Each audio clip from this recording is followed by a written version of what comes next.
for tuning in again to Spartan Outdoors TV. If you saw my last video, I did a recipe video on black sea bass tacos, and I mentioned that we had a really good black sea bass season. We caught them early, we caught them in the spring, we caught them all through the fall. All of our spots were working. We kept catching our limit this year. It was a really good sea bass season offshore Ocean City, Maryland. And so I just want to make a quick video showing you kind of the basic rig we use. It's nothing fancy, it's just a basic bottom rig with a lead weight, monofilament leader, or fluorocarbon if you want, and 2 jig heads. And secondly, what I'm going to do is I'm going to share with you guys the exact coordinates pulled right off our Garmin GPS of where we caught those fish.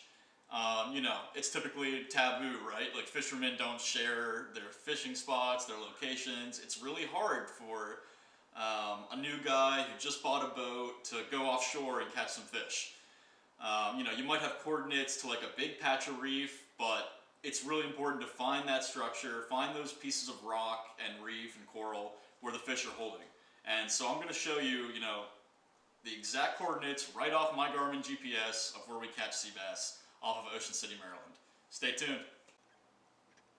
Okay, so here's the basic setup of a rig that we use all the time to catch sea bass off of Ocean City, Maryland. If you're fishing with bait like we do typically, you're going to want to use 8 ounces of lead. On those days where it's a little choppier or there's a heavier drift, you might have to size up to like 10 ounces. Today I'm using mono leader. Both mono and fluorocarbon will work just fine. This is 20-pound leader. Sea bass are not picky. Just whatever you have on hand is probably good enough. So I'm just tying a Palomar knot to the sinker. There's tons of videos on YouTube showing you how to tie a Palomar or a uni knot or whatever you want to use. Just going to wet that line a little bit. Pull it tight. Cut the tag end off. Now, for hooks, you can use bare hooks, but I find that orange jig heads work really, really well, and I'll tell you why.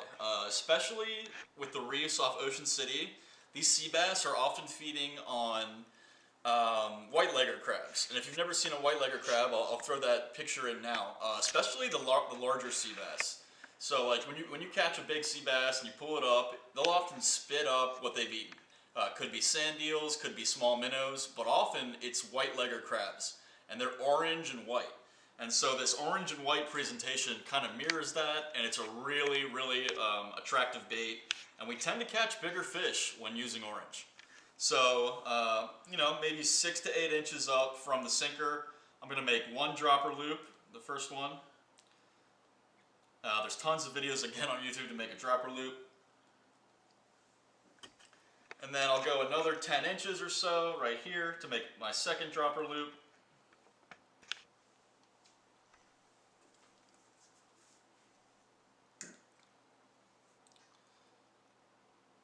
Simply put your jig heads on.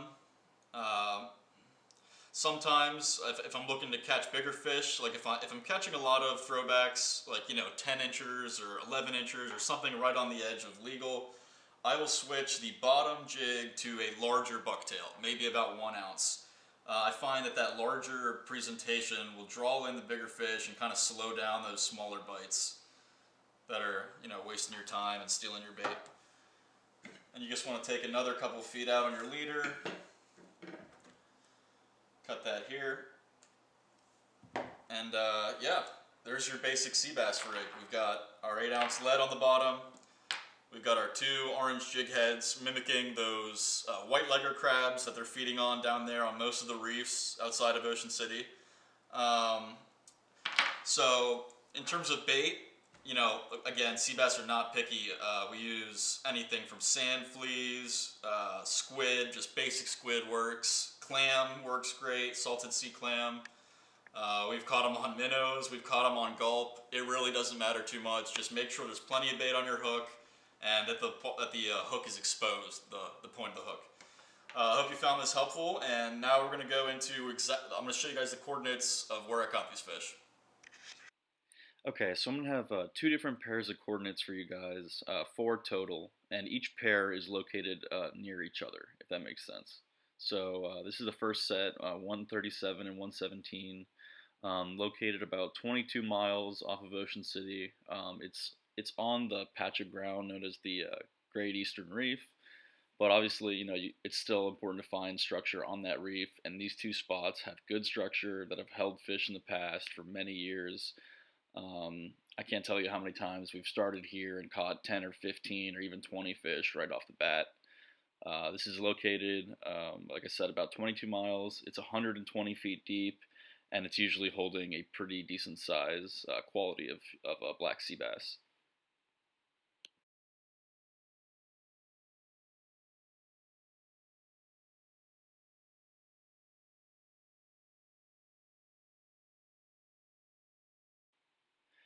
Okay, so the second set of coordinates, nicknamed Reef and number 123, they're located a little bit closer to shore. This is only about 15 or 16 miles off the coast, as opposed to 20 plus. Better for the angler with maybe a smaller boat, or if there's some rougher chop and you just want to go 15 miles and catch fish. There's plenty of keepers at this location. There's a decent amount of structure, and you'll see even like commercial fishing pots around. So this spot's always holding fish, even though they might be on the smaller side. 100 feet of water.